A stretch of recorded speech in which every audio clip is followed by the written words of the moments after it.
Bem-vindos a nossa classe de História da Igreja 2. Estamos estudando a Igreja Moderna e na classe de agora vamos estudar os movimentos do ciclo XVIII. El racionalismo exaltó la razón encima de la revelación.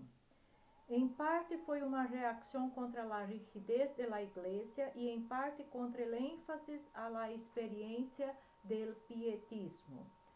Por um lado, alguns cristianos ignoravam a vida espiritual, estando contentos com as buenas fórmulas doctrinais.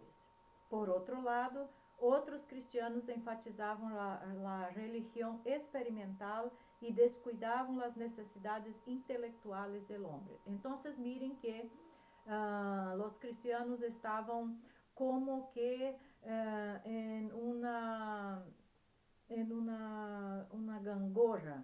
Um grupo enfatizava muito a parte doctrinal e o outro grupo enfatizava muito a parte da experiência personal. O desenvolvimento científico também apoiava o racionalismo, com seu rechazo às autoridades e afirmação do método científico. Então, diziam que algo de hecho só poderia ser verdade se pudiera ser cientificamente comprovado. Dentre estes, hubo uno chamado Copérnico e Galileu, que haviam promovido novas ideias acerca do universo e do sistema solar. Também Bacon havia desenvolvido o método indutivo ou científico, que insiste em derivar teorias científicas da observância de los fenômenos. Outro foi Descartes e Newton, que introdujeron o conceito da lei natural que governa o universo físico.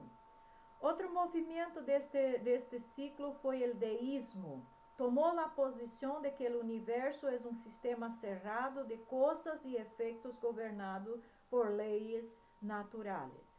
Deus é o criador ou a primeira causa, pero já não interviene em el universo, segundo o deísmo.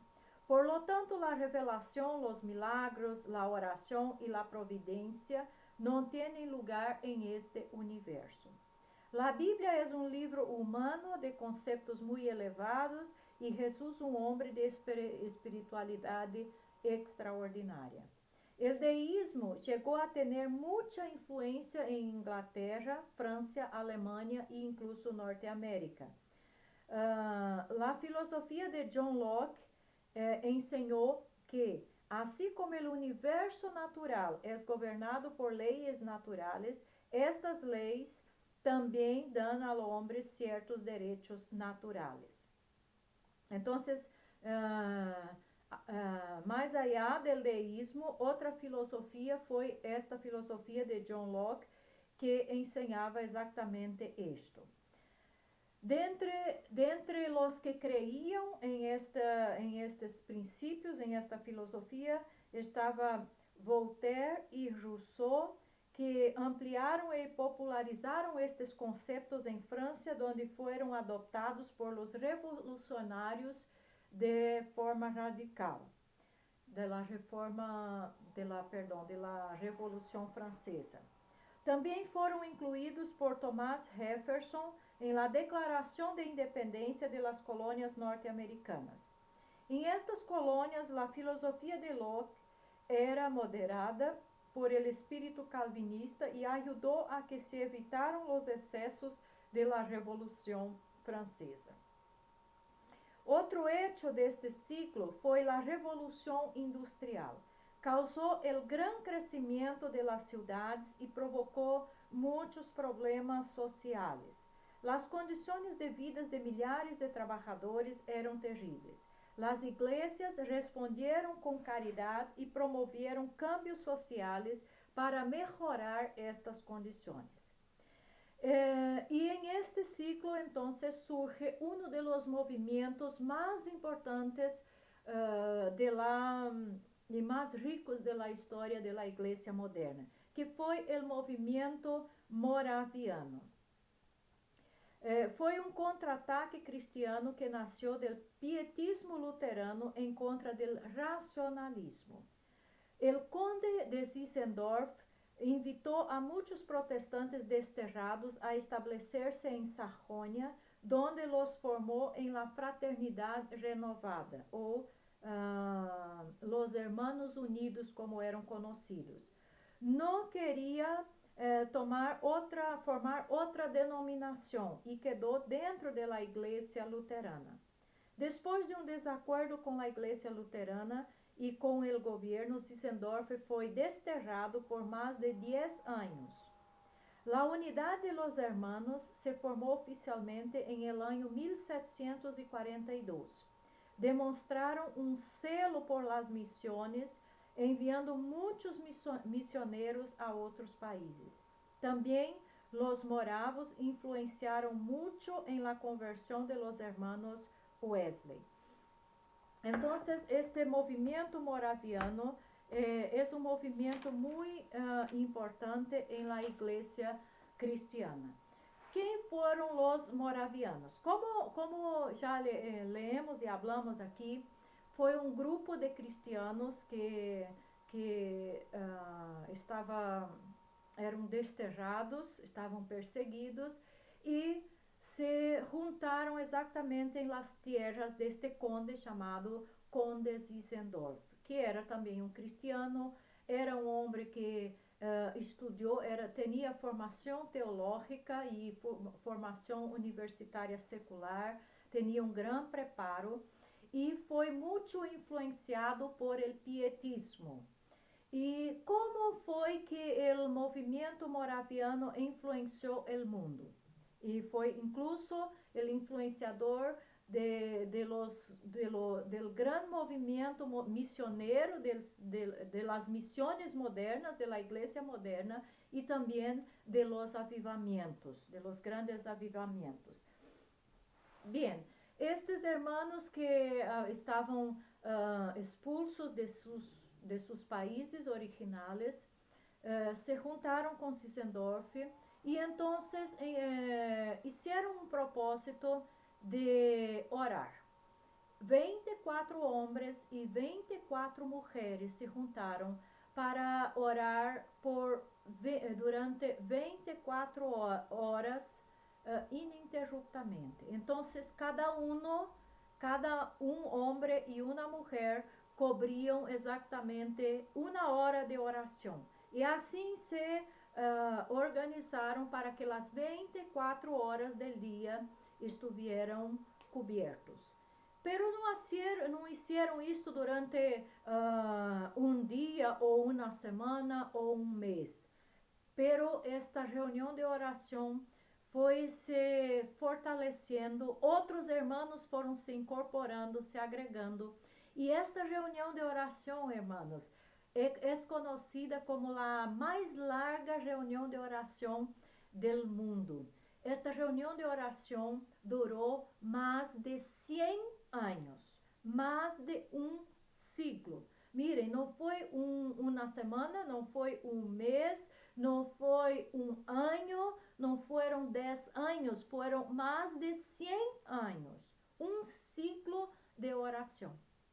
E os efeitos da oração destes irmãos foi exatamente um grande despertamento, um grande ardor missioneiro. Então, os moravianos solicitaram ajuda exatamente a los pietistas que hablamos em la classe passada, para que ajudaram a formar e preparar os missioneiros para que foram enviados.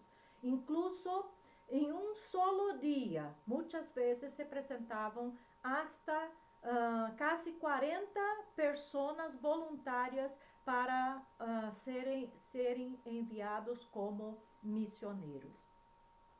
E em este período de 100 anos, os moravianos ou os Hermanos Unidos, como também são conhecidos, enviaram mais missioneiros ao mundo que toda a cristandade em todos os ciclos de sua história.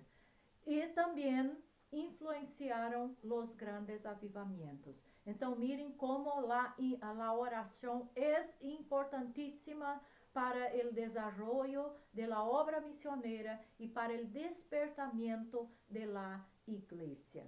Então, os moravianos são grupo, movimento que surgiu em estes entonces e que tiveram papel fantástico em la história da igreja.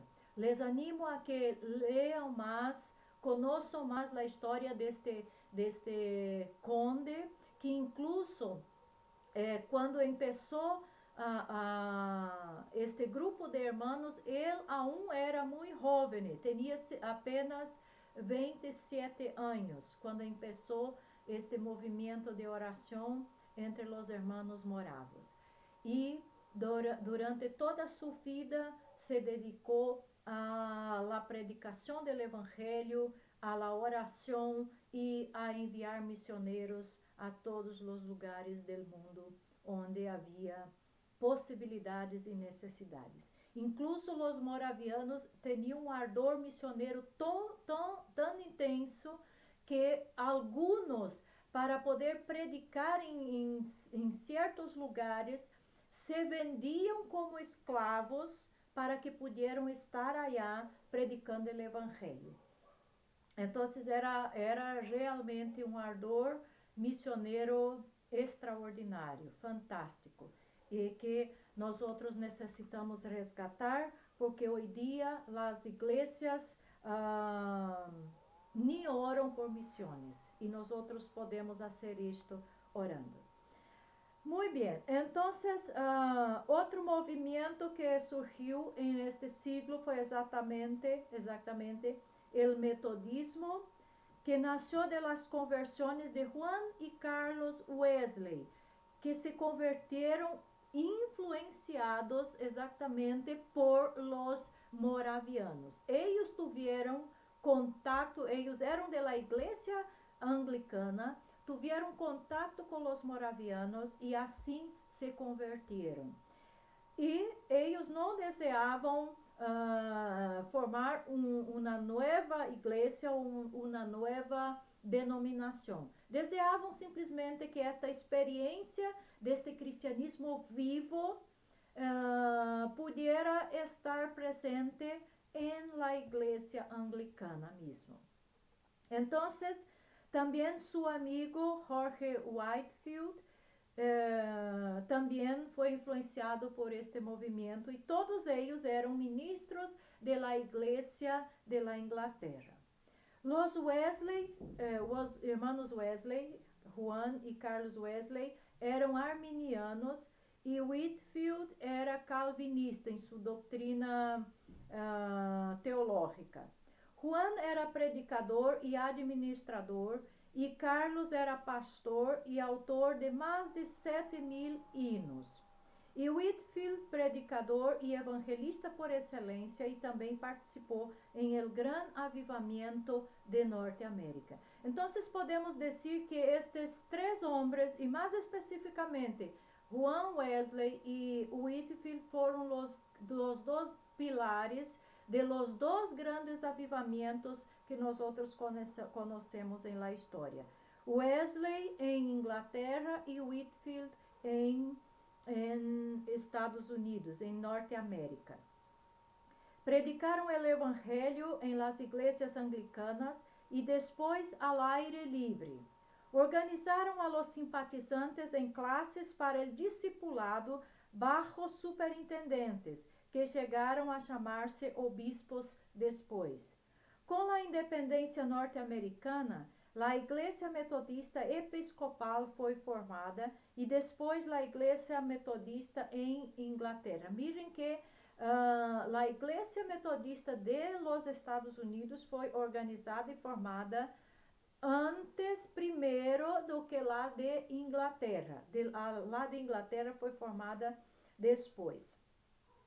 Los metodistas não só evangelizaram a milhares de pessoas, sino também se dedicaram a resolver os problemas sociais com muito fervor.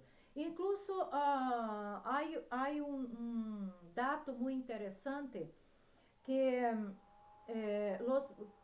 los metodistas y Juan Wesley incluso organizó grupos como se fueran escolas para enseñar a los niños que no podían ir a la escuela, que no tenían como ir a la escuela, para que fueran también instruídos en el conocimiento secular. Aprenderam a ler, escrever, aprenderam matemática, história, geografia e outras coisas mais. Isso também foi um hecho e uma iniciativa do movimento metodista em Inglaterra. Então, que sucedeu? Com Wesley e Whitefield, nós conocemos en la historia los dos grandes avivamientos. El gran avivamiento de Norteamérica despertó la iglesia de su apatía general que muchos cristianos lamentaban. Inició a los 1720 entre los reformados holandeses y los presbiterianos de Nueva Jersey. Em Nova Inglaterra, iniciou com Jonathan Edwards, pastor congregacional e teólogo extraordinário, em el ano 1734 em Northampton, Massachusetts, quando predicou uma série sobre a justificação por la fé. Muita gente começou a demonstrar evidência de conversão genuína e o movimento do Espírito contagiou a outras denominações. Whitefield visitou a las colônias em el ano 1740 e por 6 semanas predicou a multitudes em las colônias que experimentaram avivamento general. Muitos ministros despertaram e eles, a su vez, estimularam uma renovação espiritual em las iglesias, aunque alguns se opuseram ao avivamento e diversos partidos apareceram dentro de las denominações. Curiosamente, o avivamento uniu cristianos de diferentes denominações e dividiu cristianos dentro de las mismas denominações. Muita atividade missioneira surgiu em el gran avivamento, pero el enfoque estava menos em las iglesias que em las organizações para eclesiásticas ou las organizações misioneras. Então, los avivamentos têm algumas características muito interessantes que nos ajudam a identificar quando de hecho algo é avivamento. Avivamento não é uma aglomeração de pessoas, não é uma multitud de gente que se reúne. Avivamento não são igrejas com miles e miles de membros, não. Os avivamentos têm algumas características. Uma de elas é que se vuelven para a palavra. O estudo da palavra, o exame da palavra é uma coisa muito forte. Outra característica de avivamento é a oração. As pessoas começam a orar com seriedade, com compromisso, com disciplina, e é um compromisso e uma disciplina individual de cada cristiano e também da igreja como um corpo de Cristo. Há um compromisso de oração. Outra característica de avivamento de hecho é que há cambio de vida. As pessoas se conviertem de hecho e têm sua vida transformada. Não deixam a religiosidade, deixam a aparência exterior de santidade e começa a haver de hecho arrependimento e uma santificação interior. Então, é uma volta à palavra, à oração e à vida de santidade, de conversão verdadeira, porque lamentavelmente muitas pessoas não são convertidas, são membros da igreja, mas não são convertidas. E outra característica de avivamento é que el evangelio empieza a ser predicado de hecho.